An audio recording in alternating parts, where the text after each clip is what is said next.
I'm just going to do a quick video because I'm really fed up with the crap of the last 8 years. Hang on.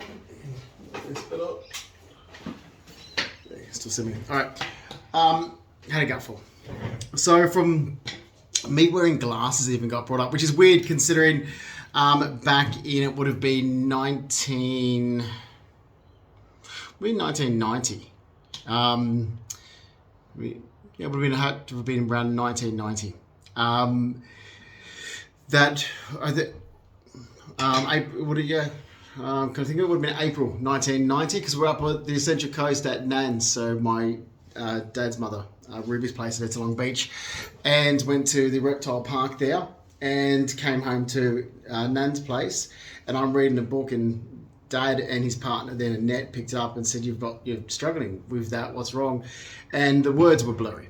And I said that to Dad. I was reading, I said, but the words keep going into each other. And Dad said to Annette, I think Justin needs glasses. I got my eyes tested. Yeah, I needed glasses. So I've actually had scripted glasses since 1990. Just never wore them. I should have worn them at school and I didn't. I started really only wearing them in 1999. OPSM, had my eyes redone. OPSM in Blacktown, had my eyes redone there, and started wearing glasses with work. So and the same as with Star Casino, I used to go into the back office, put my glasses on, do my data entry, take them off and go back to the front. So I wouldn't wear them out in public. But that got brought up in the last 8 years that I wear glasses, even though throughout history on record, there's been scripted glasses for me since 1990. So it just shows the ridiculousness of this bullshit I'm putting up with. My hair got brought up. My hair's always been dark brown, near black. This is absolutely a joke. This is what these people have just tried grasping at straws, and they're making themselves look ridiculous. My hair, since I grew up from being a toddler, so since I grew up from being a 2-year-old, I've always had near black hair. As a baby, I had baby hair. I can't believe I have to explain this to stupid people. My half-sister, Sky Sheridan Flemming, so Dad's other daughter with his other partner, she had very similar hair as well. And as she grew older, she grew up from being a baby. You lose your baby hair. I mean, these people are nuts. Do they think that you keep your baby hair your entire life or something? They've made a fool of themselves with what they've tried to say with this bullshit. Anyway, so from when I was a baby, I had this sort of babyish blondish hair, which I did. I had this, baby blondish hair. But ever since about 4, my hair's been dark brown, near black naturally. I can't believe I had to say, I can't believe that was a subject in the last 8 years. That was a common subject. Oh, he must dye his hair. Oh, it's like, yeah, no. My beard's black. My eyebrows are black. My hair is dark brown, near black. Stanley Flemming, my grandfather, my pop, Dad's father, because I'm a Flemming, not a Rackley, so I keep saying to these idiots. My mum had 2 husbands. One was Mark Flemming, the other was Mark Rackley, completely different people. Mark Flemming's father, so my pop, who I remember well growing up, he passed when I was young. Stanley was an orphan. So my pop was an orphan, and he was raised by Edith Kavanagh in Botany Bay. That's where a lot of the darkness. My mother says, oh, no, okay. Her father, Reginald George Purdy, he had black hair. He had light blondish hair when he was younger, and it just went black as he got older. Mum always says, oh, no, you look like Dad. It's like, no, I don't. There could be similar traits to Reg, my grandfather, but when you look at me, you can see the Flemming in me. Like, the one eyebrow is a definite. I have mine fixed. The dark hair, the dark features. A lot of the Flemings have this ethnic look, and that's where it comes from with me. And it's not done deliberate. These people have just rubbed me the wrong way. It's ridiculous. It's been 8 years. So there's that. Then the subject of me studying design have been brought up. So that's what I actually wanted to focus on. So I'm going to grab my 2 last studies that were more recent, because the one before that were the 90s. So when I left high school, it finished in 1995, I moved back home to Sydney. I was living back home in Sydney in 1995, and then in December 1995, I moved to Dad's. Now, that wouldn't be unusual because I was already living at Dad's in December 1994, January, February 1995. So year 10, I completely missed the first term of year 10. I had to catch up in second term, and that's because I was living at my dad's house. So I was living at Empire Bay the first part of the year in 1995. It was discussed because I was going to go to finish year 10 in Sydney, and then I said, oh, look, no, I want to finish my electives. I had majors to do for year 10. I was doing an art major and everything, so I went back to the school that I did year 7, 8 and 9 in and finished year 10 there. Then I moved back home to Sydney, where I'm from, was at Nan and Pop's, and then December, because, Dad's like, what are you doing, son? You said you're going to move here. So I did. I moved in with Dad in December 1995, and Dad's partner, Debbie, can confirm that because my sister was 2 weeks old and Debbie was driving me from one TAFE college to the next to get in for 1996. So that's all confirmed. I can't believe that these idiots have focused so much on wrong information, and here I am saying to them that information is not true. Because in 1996 I was studying in Hunter Street TAFE College in Newcastle, and I was studying fine arts. I was studying to be an art professor. I did first year, and there is some discrepancies with my studies because I actually did complete printing and photography, and that work seems to be lost off their record. So I did complete photography with that. I've actually got my photography work to prove that. They've only got me down as passing drawing 1, drawing 2, perspective, and painting. So I passed painting, drawing 1, drawing 2.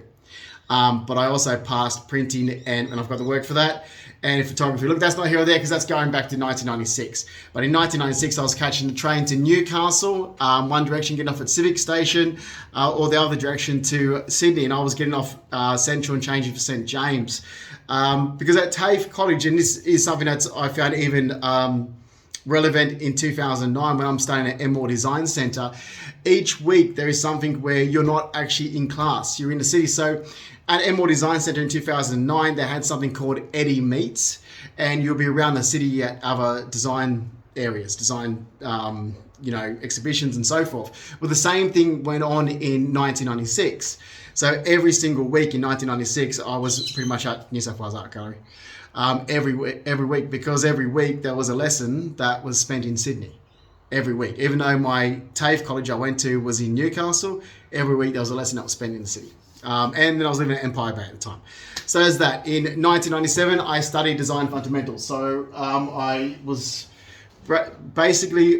moved into design focus in 1997. I didn't do anything with it. Back then it was an expensive course. Got into hosting. Started hosting back in 1999. Then, it was suggested to me in 1999 at the company I was working for to go and apply for a job as a VIP host at Star Casino. So that's what I did. That was said to me in 1999. I applied for the job as a VIP host at Star. That was in the year 2000. The beginning of the year in 2000. So I got the job. I couldn't start until March 2001.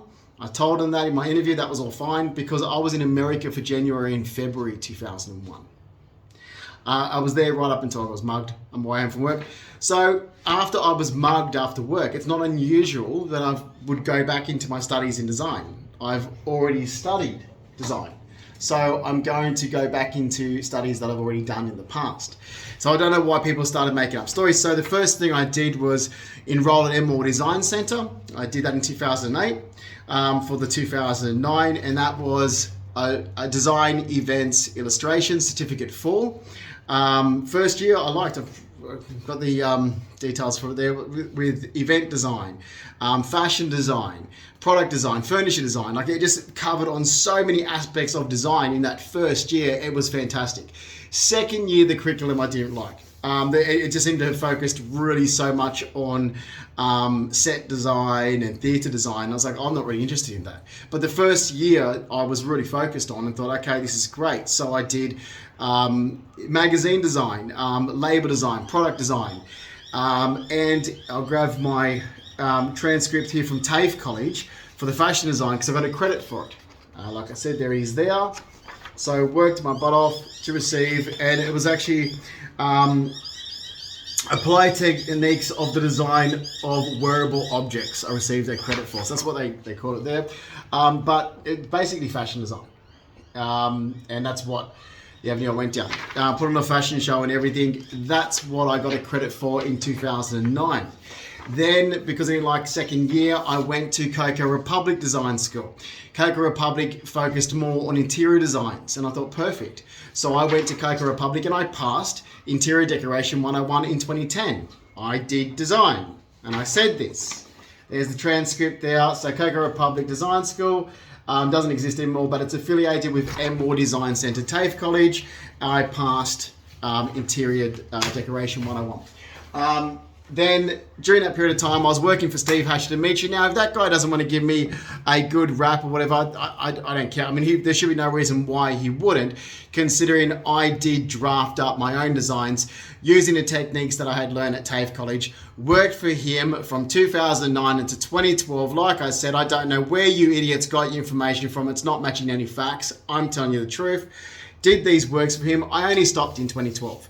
So as I've also said, and I said this very clearly when going through the green card process, I've done nothing with design since 2012. I'm going to have to touch back onto something. Which is why in 2015, when I was having a break, I said, okay, like I told a lot of people, leave me alone, I'm busy. Like, I don't know what information you've got. Some idiot made up a story that I was depressed and suicidal and they wouldn't leave me alone. I'm like, who's making these bullshit stories up? Someone start telling me who the fuck's making these bullshit stories up. Who's lying? Because I've said to you, I'm not. I said, leave me alone, I'm busy. 8 years, these fucking arseholes didn't leave me alone. So my studies failed because of it. And now they don't want to pay the damage that they've caused. Bullshit. You didn't leave me alone for 8 years. I said I was lied about. Tell me who the fuck said this story about me. It's not true. You haven't left me alone for 8 fucking years. My studies failed because of it. My work that I did failed because of it. My entire life got turned upside down for these groups and organisations that look absolutely pathetic and have made a laughing stock out of themselves. And they look ridiculous. I'm going to say this, back in 2016 to 2018, they looked so ridiculous that I played a prank back. I utilised my acting skills that I did when I was studying at Screenwise in 2006 and played a prank back on these. They absolutely look like an absolute joke of people. Ridiculous. A waste of space in society. I said in 2015, who's making up these stories? I said, leave me alone. I've got chronic fatigue. I'm recovering from this, that, whatever. Leave me alone. I'm busy. I'm trying to touch back on my studies before I moved to the US because I accepted a green card in 2014. So can you listen to me when I'm telling you and now screaming to your goddamn fucking face that you dickheads have wrong information and you won't knock it off? For 8 years. You've been screamed at by me that you look pathetic and you've got fucking wrong information that you won't correct for 8 years that I'm paying the damage for. So, and now, listen, well, what do you expect me to do? I want to see the matter go legally. You know, you owe me damages, but at the very least, I want to see some criminal charges.